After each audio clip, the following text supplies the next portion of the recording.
먼저 요구 분석의 개념에 대해서 알아보도록 하겠습니다. 자, 요구 분석의 목적을 보면 왜 요구 분석을 하느냐?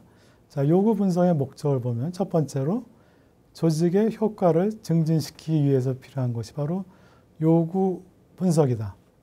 즉 현재 문제를 해결하기 위해서 예를 들어서 고객의 불만이 증가한다라든지 여기서 말하는 고객은 최종 외부 고객뿐만 아니라 내부 고객, 종업원의 불만이 증가하는 그런 부분도 나타날 수 있겠죠.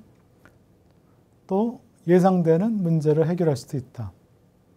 숙련 기술자가 부족하다라든지 아니면은 예를 들어서 인력이 부족하다라든지 이제 그런 부분들이 예상되는 문제를 갖다가 해결하기 위해서 결국 조직의 효과를 증진시키기 위한 부분이다.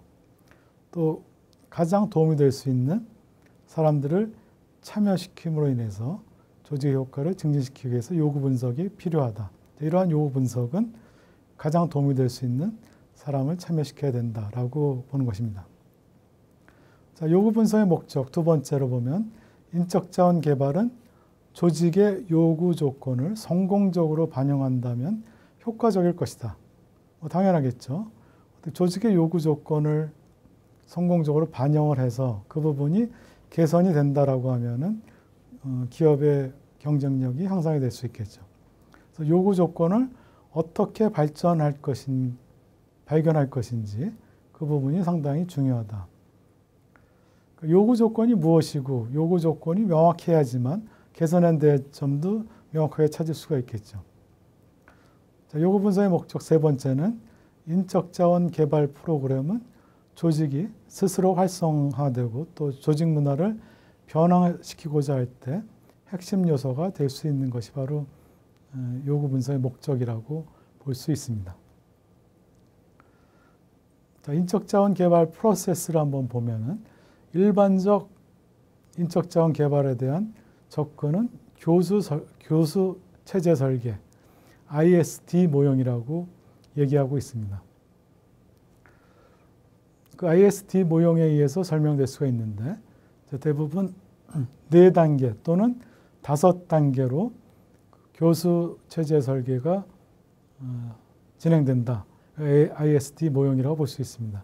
분석하고 설계하고 실행하고 평가하는 4단계 또는 분석하고 설계하고 개발하고 실행하고 평가하는 즉 개발 단계가 있느냐 없느냐에 따라서 4단계 또는 5단계 개발 단계가 없다라기보다는 어떻게 보면 이제 개발 단계가 설계나 설계 단계에 포함되는 것이냐라고 하면은 이제 4단계로 볼 수 있고 아니면 따로 떼어내서 분석, 설계, 개발, 실행, 평가의 5단계로 볼 수가 있습니다.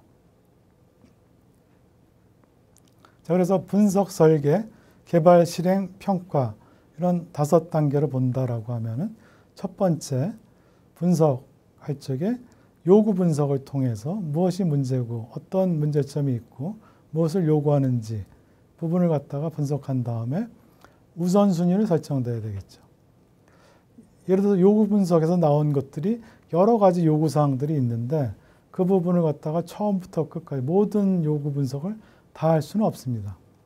한정된 자원이기 때문에 시간과 또 물적 자원, 재무적 자원 여러 가지 자원들이 한정되어 있기 때문에 자, 그 중에서 우선순위 가장 중요한 걸 먼저 해야 되겠죠.